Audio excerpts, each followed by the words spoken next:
Assalamualaikum warahmatullahi wabarakatuh. Alhamdulillah, syukur kita kepada Allah. Selawat atas Nabi Muhammad sallallahu alaihi wasallam dan juga para sahabat radhiyallahu anhum. Dan alhamdulillah, maka puji syukur kita kepada Allah, selawat atas Nabi. Sekali lagi kita memanjatkan kepada Allah, kepada Nabi Muhammad sallallahu alaihi wasallam. Alhamdulillah, selamat pagi kepada pelajar. Maka kita duduk dalam minggu yang ketujuh, pelajar. Minggu tujuh ni insya-Allah kita nak ngaji mengenai masalah pentadbir atau susuni pentadbir bagi semasa kerajaan Bani Utsmaniyah, pelajar. Kenapa? Karena kerajaan Bani Utsmaniyah ini kerajaan yang menaklukkan dan juga menguasakan bagi dunia separuhnya, wahai pelajar. Maka minggu dulu kita nak ngaji mengenai masalah politik dan politik mengenai sosial kerajaan Bani Utsmaniyah. Apabila kita kecek masalah politik, masa kita ni bagikan berkerong politik. Orang panggil cara pentadbiran negara, wahai pelajar. Kerajaan Bani Utsmaniyah ni bagi kerajaan yang terluar dan juga kerajaan kita tengok wilayah daripada kerajaan panggil duduk kuasa di kawasan Asia, dari kawasan Asia kecil dan juga termasuk dari Afrika, dari benua Afrika, wahai pelajar. Dan juga masuk juga di kuasa mengenai masalah di Eropah, wahai pelajar. Di tanah-tanah Eropah juga menduduk di kawasan duduk di bawah naungan kerajaan Bani Utsmaniyah, wahai pelajar, semasa tu. Kenapa? Karena kita kecek mengenai masa dulu bahasanya kerajaan Bani Utsmaniyah ni adalah kerajaan yang luah kawasannya atau wilayahnya tanah. Dan tanah pemerintah ini sangat luas, pelajar. Kita tengok dalam dunia, peta dunia ni separuh daripada dunia. Separuh. Artinya sedang sama, pelajar. Kita nak tengok mengenai masalah kerajaan Bani Utsmaniyah ni sangat luas. Dan juga kita tengok masa dulu bagi kerajaan Bani Utsmaniyah bagi masa keemasan, masa kejayaan orang Islam masa dulu, atau bagi masa keemasan termasuk juga di segi agama Islam, pelajar. Alhamdulillah, minggu dulu kita ngaji mengenai politik dan juga sosial kerajaan Bani Utsmaniyah. Apabila kita kecek masalah politik, tak sunyi daripada kita nak ingat bahawasanya kita nak ada politik, pasti kena ada orang pemerintah. Nak ada pemerintah, kena ada orang diperintah. Artinya ada orang pemerintah dan juga ada orang diperintah. Artinya ayat, wahai pelajar. Maka di sini apabila kita tengok jaya tak jaya satu negara atau satu anancak atau satu cakrawat masa dulu pun kita tengok di segi kemajuan rakyat. Apabila di segi kemajuan rakyat, apabila maju, artinya negara tu duduk di tingkat sudah masuk era kemajuan, pelajar. Alhamdulillah. Maka hari ini insya-Allah kita ngaji mengenai masalah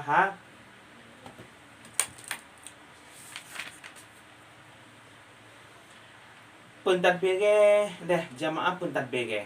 Apabila kita kecek masalah jamaah ni artinya peramai, ramai.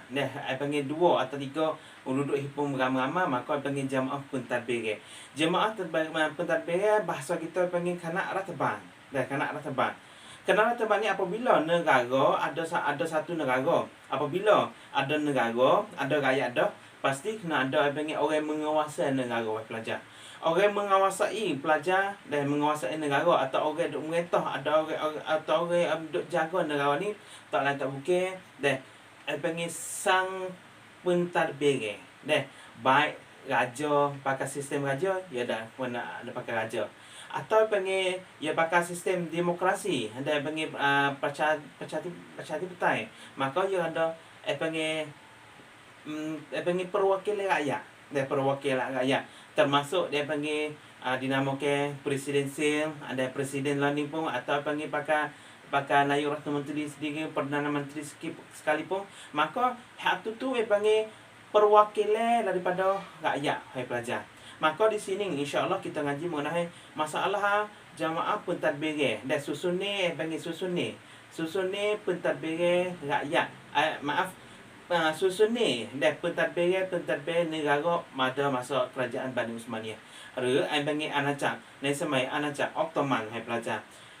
Apabila ada negara, apabila ada rakyat duduk dalam negara tu, pasti kena ada orang pemerintah. Pemerintah di sini artinya masa kerajaan Bani Uthmaniyah, ia pakai seorang raja. Ia pakai raja.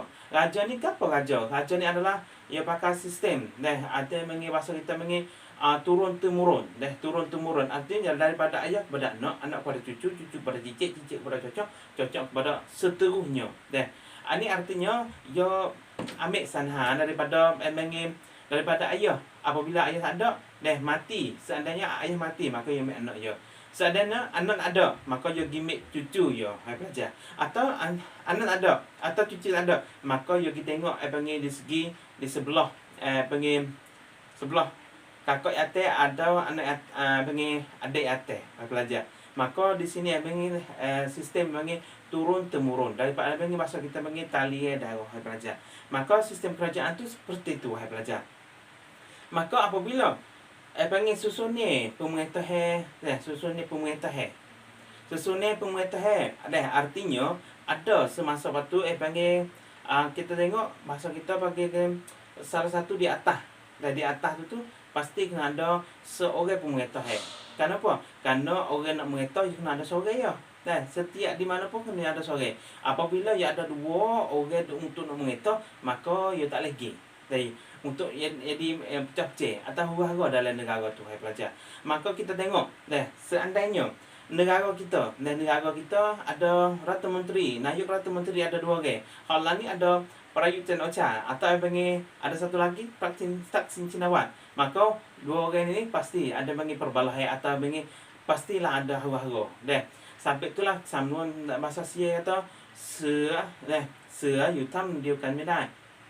Artinya rima dua ekor tak boleh nak duduk dalam gua sute. Dia kena pisah. Kenapa? Kerana Pak Ibangan sifat rima ni dia duduk mana pun dia nak depe. Apabila depe duduk di tempat tu lah, dia tak boleh. Setai atas akhir ni nak pecah-pecah atau nak balok dua orang ni. Maka ia ada sang di atas tu ia ada seorang raja. Maka seorang raja ni ia ada di bawah. Taraf di bawah ni Perdana Menteri. Nayib Rata Menteri ni sama itu tu. Zaman masa dulu Nayib Rata Menteri kuasa itu tu. Maka ada Nayib Rata Menteri, maka ada wazir. Wazir. Nayib Rata Menteri Nayib Rata Menteri atau Perdana Menteri bahasa Arab masa dulu atau masa kerajaan Bani Uthmaniyah ni Uthmaniyah ni Wazir Azam wazir hak paling besar sekali atau bahasa kita Nayib Rata Menteri orang duk cara kan burihan negara duk bawah paitai raja duk sekali lagi. Maka di bawah Rata Menteri di bawah Nayib Rata Menteri dia akan ada Rata Menteri Kasuang 1 2 3 4 Kasuang Kalakom, Kasuang Akan Kelang, Kasuang Kesehatan, Kasuang Keseksa. Kenapa? Kerana di segi setiap asal sebut tadi itulah tu yang penting negara kena ada. Rata Menteri atau Kasuang Keseksa kena cara kena kecil masalah ilmu pengetahuan didik masalah rakyat atau nak maju tak maju nak negara nak maju duduk di rakyat juga. Kenapa? Kerana kita tengok di segi nilai, di segi mengenai masalah ideologi atau kuam kip kuam an dari rakyat tu. Dan juga kita tengok di bawah wazir Kasuang Kantang Paten, wazir Kharijiyah dan Kiliyah ikutlah Kasuang Sahana Suk di pun dan juga lain lagi ada di bawah atas tu dan juga ada di bawah tu perwakilan rakyat atau bahasa kita dewan. Hai pelajar. Dewan di sini artinya perwakilan rakyat. Dewan di sini artinya bahasa kita dewan. Dewan pelajar, dewan ada di sekolah kita dewan atau bahasa Sia sepa. Sepa putih dah sedang. Atau bahasa kita satu lagi perwakilan rakyat. Satu orang demo ini dicalon diri dan juga jadi perwakilan rakyat setiap daerah tertentu. Hai pelajar. Maka di bawah Nayib Rata Menteri ni ada bahasa kita lah ni putan. dah putera sedar. Dah putera sedar termasuk misalnya kita tengok Allah ni kan ada sawo dan juga soso. Dah semajik sapa putera sedar dan juga semajik uti sepa. Ada mengi kena ada lemon ni. Kenapa? Karena nak menentukan sesuatu kena ada melalui hak lemon ni. Kenapa misalnya kita tengok dalam negara Sia. Dah kita tengok dalam negara Sia, Kamborianya kita tengok tak jauh daripada mengi Kamborian dia rabok kan pukrong dan semai anak cak Ottoman belajar. Ya ada apa? Ya ada seorang raja. Misalnya kita tengok lah ni raja yang 10 sebagai orang duk di kepala negara. Dan juga kepala pemerintah ada seorang Nayib Rantai Menteri. Nai Prayut Chan-o-cha tu. Misalnya kita tengok. Itu sama tu juga dalam masa anak cak Ottoman tu ada seorang raja dan juga di bawah raja yang ada panggil Nayib Rantai Menteri atau panggil Wazirul A'zam bahasa pelajar. Maka di bawah tu ada kasuang ni panggil Ratu Menteri ni. Maka di bawah ni ada satu parlimen, satu rasa. Maka di bawah dalam rasa ni ada sawa dan juga sosok pelajar. Kenapa? Karena untuk nak memajukan dan untuk kita nak kaplan masuk ke depan lagi. Kenapa? Misalnya kita tengok pasti kena ada perwakilan rakyat. Kenapa? Karena misalnya kita nak ambil rakyat jadi perwakilan belaka. Misalnya ada 100,000 rakyat. Anak cak Ottoman ni misalnya kita tengok dan semai masa tu rakyat ya 500 million. 500 million. Misalnya kita ambil rakyat 500 million ni jadi panggil sebab pun sedang belaka. Mari duduk faham belaka. Ya tak suk. Ya tak suk. Pasti ia kena ada panggil perwakilan rakyat. Satu kampung satu orang mari duk kecek dalam bidang masing-masing. Dah kita tengok lah ni ada Tok Nebe, Tok Meneh. Tok Nebe ni panggil perwakilan kampung hak kita. Kampung hak kita ada. Maka Tok Nebe ada masalah apa? Kita ya Tok Nebe, maka Tok Nebe juga ya dalam satu meja lagi belajar. Inilah panggil susun ni Kamborian kan pukrong. Kamborian politik masa kerajaan Bani Uthmaniyah diri pun sama kita tengok hak lain ni pun tak jauh beza pelajar. Dan kita tengok di sini misalnya kita seandainya bahawasanya orang panggil kan pukrong, kan pukrongหรือ Kamborian negara masa tu panggil tak jauh beza. Tak jauh beza dengan negeri Sia panggil negara-negara hak lain ni. Tapi kita ingat pelajar kita ingat bahawasanya negara panggil negara Nabi Muhammad. Nabi Muhammad lah yang menyatukan negara Madinatul Munawwarah, menyatukan negara Madinah. Dan juga apabila ada rakyat, apabila ada kuasa, apabila ada pemerintah, maka ia buat undang-undang. Maka Nabi Muhammad lah buat panggil กฎหมายรัฐธรรมนูญเป็นคนแรกของโลกโอเควะรัฐธรรมนูญdia pelajar. Maka ingat molek kemungkinan hak saya yang ini ada tubik besar pelajar. Maka kita nak baca banyak dah. Kenapa? Karena apabila kita baca banyak wawasan pelajar. Dah kita meh atau sikit, meh ni sikit kita baca kau tambah. Dah kemungkinan misalnya kita baca satu maklumat atau satu riwayat atau satu kitab, maka kemungkinan jawab tak sempurna. Masa andainya kita baca banyak surat, maka jawab kau banyak. Apabila kau banyak otak kita kebuka pelajar. Otak kita kebuka. Sama juga apabila kita pelajar. Orang kita apabila boleh tubik luar negeri, maka ia boleh tengok atau suasana luar negara ni, Masya Allah. Ia tak serupa kita duduk fikir dalam negeri kita pelajar. Maka kita tetaplah kita belajar. Dan juga masuk dalam pengajian kita lagi. Maka di bawah ada raja, seorang raja, maka ada Nayib Rantai Menteri atau Wazir Rantai Azam. Maka wazir-wazir segala wazir dan juga ada Putera Sedar. Dan Putera Sedar. Maka di sini juga kena ada pelajar. Kita ingat balik bahasanya kena ada. Apa? Panggil ketenteraan. Apa ketenteraan? Panggil rabuk kuam pukrong. Rabuk kuam menjaga keamanan dan menjaga keamanan. Misal kita bahasa orang ni panggil tahan akal, tahan dua ke apa ni panggil. Kenapa negara ni tak ada? Seandainya negara tak ada hak saya dia tadi, maka negara ni kemungkinan panggil nak mengetah payah. Kenapa? Kerana tak ada orang jaga keamanan dalam negara pelajar. Maka dalam masa Ottoman, orang tahu belakang kata panggil anak Ottoman ni panggil anak kantahannya paling gagah sekali. Paling gagah. Kenapa? Kalau misalnya kita tengok naik Anacak Ottoman ada apa tik? Ada tentera kuda. Tentera kuda. Tahan ma, belajar tahan ma. Ada orang ni, lagi ada belajar. Kita tengok. Dan juga tahan musim panah. Musim panah. Ada tahan untuk pergi dalam musim panah. Nanti yang bagi belajar. Ia tak suka dengan orang sikit. Dia panggil tentera musim panah. Yang kedua, ada panggil tentera musim sejuk. Atau musim sejuk. Salju. Kenapa? Kerana dia panggil bumi akan dalam negara Turki atau panggil naik Kaukasus Anacak Ottoman ni panggil salji turun. Panggil suasana yang sejuk. Apabila sejuk sungguh. Apabila panas sungguh. Pasti kita kena betuk. Betuk panggil tentera khusus. Apabila musim panas dia mau ni pergi. Tentera musim panas ni pergi. Apabila pergi dalam musim sejuk, maka ambil panggil tentera musim sejuk pergi jaga. Ni bagian belajar. Dan juga ada lagi yang panggil tentera hak betul daripada sultan diri. Tentera pemanah. Belajar. Panggil tahan nying tenu. Mau kita ada tak? Ada orang ni. Misalnya kita tengok. Kenapa? Kerana semasa dulu Anacak Ottoman ni kantahan dia paling gagah sekali. Siapa ketika yogi takluk negara mana, maka demo tu pakat gerung belaka. Pakat kagum belaka. Kenapa? Kerana pergi kantahan dia paling gagah sekali. Ketika yogi buka. Contoh saya ada satu contoh mengenai masalah hadir Muhammad Al-Fatih.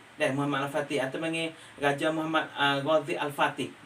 Ketika yogi buka negara panggil di wilayah Konstantinopel atau panggil di masalah panggil di Anacak Byzantine. Masa tu panggil kantahan dia paling gagah sekali. Siapa ketika pergi dalam masa 50 hari tu sangat lagi. Masa 50 hari pelajar duduk dalam medan pergi. Tapi alhamdulillah misalnya kita tengok panggil Anacak Byzantine nak Konstantinopel tu panggil bentengnya kampung tu paling luas sekali. Kenapa? Misalnya kita tengok dalam sejarah katanya panggil bentengnya sangat luas, sangat tebal tahu mana? 4 meter sampai 6 meter pelajar. 4 meter sampai 6 meter. Misalnya kita tengok tebal, tebal sangat pelajar. Dan juga tinggi tinggi 10 sampai 12 meter. 10 sampai 12 meter. Atau ketika negara nak pergi serang Anacak Anacak Byzantine di Konstantinopel tu payah. Kenapa? Nak pergi jumpa dan kampung ini panggil tak degil belajar. Masa Muhammad Al-Fatih ketika pergi perang Dana, paling Dana ni adalah kampung tu. Kampung tu gibom lah panggil mek lah Maryam panggil penyai ditolong dengan penyai tapi tak degil belajar. Ni nak kata semai tutup ni atau apabila ketika nak jaya tak jaya, salah satu panggil masalah ketenteraan pelajar. Maka di sini dalam pelajaran hari ini kita ngaji insya-Allah tubik dalam soal. Dalam tubik dalam soal. Maka hari ini ada satu soalan hak saya mengenulu bahasanya kenapakah kerajaan harap kepada orang mualaf atau orang yang bukan Islam yang duk tanggungjawab mengenai masalah ketenteraan. Ingat pelajar? Maka jawab saya, kenapakah kerajaan Bani Umayyah ini dia harap Bani Utsmaniyah ni harap kepada orang luar duk jaga masalah kantahan. Wi berde, wi panah, wi gapo, wi gotu, wi hak mengenai masalah kong gapo, wi kepada orang luar saja. Gino tak orang Islam jaga. Kenapa? Politik ni adalah politik. Salah satunya apabila kita ambil orang contoh kita wi kekuasaan kantahan ni wi kepada orang Rom, orang Europe, orang panggil Anacak Byzantine. Duk cara dikuasai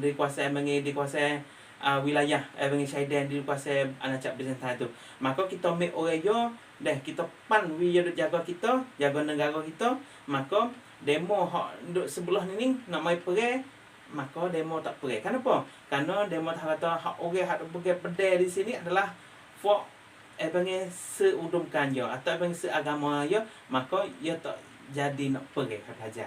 Ini bagi salah satu politik pelajar. Maka minggu ni insya-Allah sekarang ni saja Maka ada satu video untuk kita nak tambahkan bahawasan mengenai masalah kenapakah pengaikan tahan semai anak cak otomatis gagah. Maka kita tengoklah video ini insya-Allah.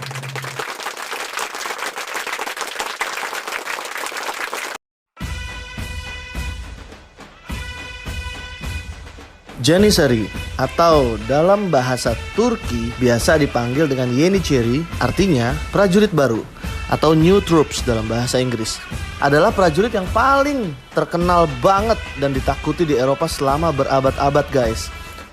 Dari awal dibentuknya mereka pada awal-awal masa Ottoman, image tentang Janissary ini guys pada masa jayanya hampir selalu digambarkan dengan prajurit-prajurit yang superior, tangguh, disiplin, dan tak kenal kata mundur, sehingga mampu menggetarkan Eropa, Asia, Afrika, dan berbagai belahan bumi lainnya, dan berhasil menjadi penguasa dunia di bawah bendera Turki Utsmani. Kita simak detailnya berikut ini. Tetap di channel Mehdi History.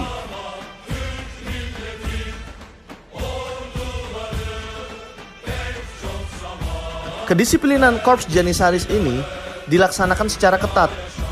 Sultan Murad I membuat 16 aturan untuk Janissary, yaitu kepatuhan total kepada perwira, kesatuan dalam tujuan, budaya militer yang ketat, tidak diperbolehkan hidup mewah atau borjuis, kesolehan ketat di bawah kode Bektasi atau mengikuti ulama-ulama dari Darwis Bektasi, menerima hanya orang-orang yang terbaik di bidangnya, hukuman mati bagi pelanggar hukum yang berat,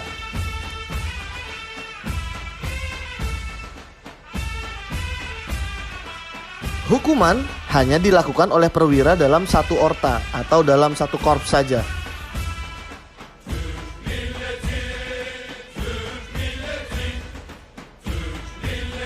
Promosi berdasarkan senioritas. Menjaga diri mereka sendiri, artinya nggak manja atau bergantung pada orang lain. Tidak boleh menumbuhkan jenggot bagi prajurit biasa.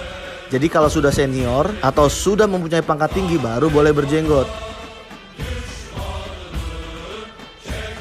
Tidak boleh menikah hingga pensiun.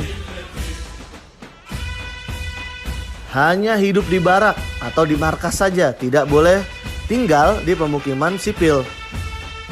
Tidak boleh berdagang, mengikuti pelatihan militer dan belajar full time atau seharian penuh setiap hari.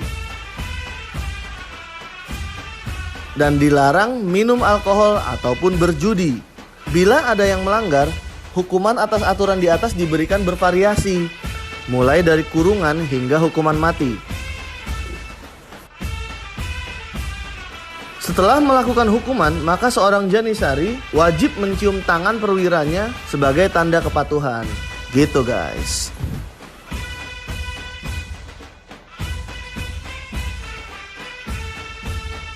Tetap stay tune di channel Mehdi History.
Janissary hidup di barak atau di markas dan menjalani kehidupan mirip rahib.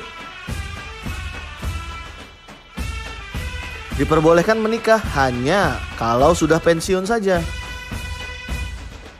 Selama beberapa abad, Janissary menjadi korps infanteri yang paling ditakuti di Eropa. Mereka jauh lebih disiplin dari lawan-lawan mereka di Eropa. Janissary mempunyai suatu kode kehormatan yang mungkin mirip dengan kode etik Knight Templar ataupun samurai di negeri Jepang sana. Mereka menghormati para pemberani dan ada suatu kompetisi dalam pertempuran untuk mendapatkan medali kehormatan. Ada medali yang dinamakan celeng yang hanya diberikan kepada Janissary yang punya keberanian ekstra. Janissary yang gugur di medan pertempuran mendapatkan gelar syahid. Keluarga yang ditinggalkan akan mendapatkan uang pensiun dari negara. Anak laki-lakinya akan diberi pekerjaan dan anak perempuannya akan dicarikan suami. Setiap anggota Janissary yang cacat akan menjadi anggota kehormatan ortanya atau korpsnya.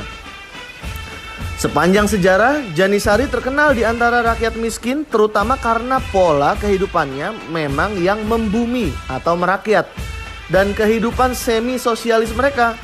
Hal ini banyak terpengaruh dari ajaran Bektashi.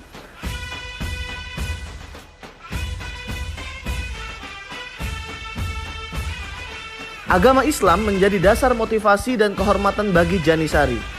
Setiap perbuatan yang mereka lakukan berdasar atas ajaran Darwish Bektashi. Eksistensi mereka hanyalah untuk melebarkan sayap kekuasaan Islam dan juga dakwah ajaran Islam.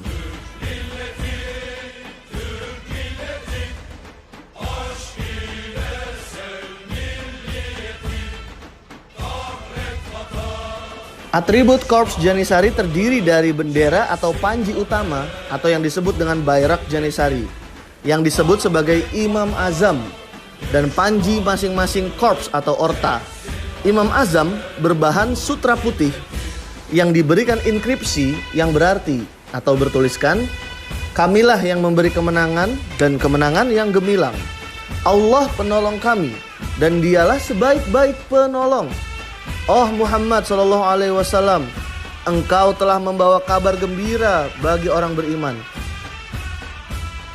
Legenda Turki mengatakan bahwa Orhan Gazi memberikan panji berwarna dasar merah dengan bulan sabit tunggal di atasnya kepada unit Janissary yang dibentuk pertama kali.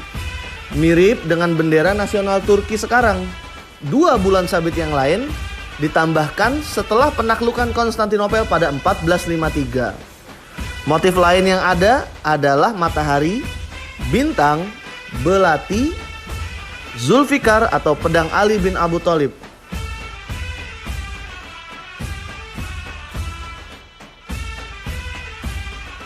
Sulit untuk membedakan mana sejarah dan mana legenda pembentukan Janissary memang. Legenda mengatakan bahwa Janissary dibentuk pada masa Orhan Gazi. Latar belakang pembentukan ini adalah fakta bahwa pasukan Ottoman dikumpulkan dari berbagai macam klan dan bangsa yang kesetiaannya dipertanyakan. Di samping itu, pada setiap kampanye militer, para pasukan yang berasal dari klan-klan ini meminta jatah barang rampasan yang jumlahnya cukup besar, guys. Oleh karena itu, Orhan Gazi meminta pendapat dari para penasehatnya untuk membuat suatu pasukan baru yang hanya loyal kepada Kesultanan Ottoman. Penasehat tersebut adalah Alauddin Ali Pasha dan Chandarli Kara Halil Khaireddin Pasha atau Halil Pasha. Alauddin mengusulkan supaya dibentuk suatu pasukan yang profesional, tidak amatir, yang dibayar secara rutin dan siap jika sewaktu-waktu ada pertempuran. Maka dibentuklah Piade atau Yaya Infanteri. Sedangkan Chandarli Kara Halil Khaireddin Pasha mengusulkan agar pasukan tersebut dibentuk dari orang-orang yang telah ditaklukkan atau negara-negara yang telah berhasil dijajah atau dikuasai atau direbut oleh Kesultanan Ottoman. Beliau berkata, orang yang kita taklukkan adalah tanggung jawab kita yang menaklukkan. Jadi kita juga yang mengatur peraturan di tanah mereka. Maka Orhan Gazi menerima usulan tersebut dan melakukan rekrutmen pasukan dari para tahanan dan anak-anak dari orang-orang Kristen yang diambil dari daerah-daerah yang ditaklukkan oleh Ottoman. Ali Pasha yang merupakan pengikut tarikat Bektashi mengusulkan agar pasukan ini menggunakan topi khas berwarna putih yang dinamakan Akborg untuk membedakan mereka dan asal mereka dengan pasukan lainnya. Pengaruh dari tarikat Darwis Bektashi ini juga nampak dalam model seragam Janissaries. Bektashi menjadi aliran keagamaan resmi dalam ketentaraan Janissary. Sejak Haji Bektashi Wali memberikan berkat pada kesatuan pertama Janissary dahulu. Akhirnya dibentuklah suatu pasukan baru yang dinamakan Janissary. Tidak jelas bagaimana terminologi Janissary atau pasukan baru ini muncul. Apakah terpengaruh oleh nama kesatuan dari Bizantium atau memang kebetulan pasukan baru dalam bahasa Turki adalah Janissary? Tetap stay tune di channel Mehdi History.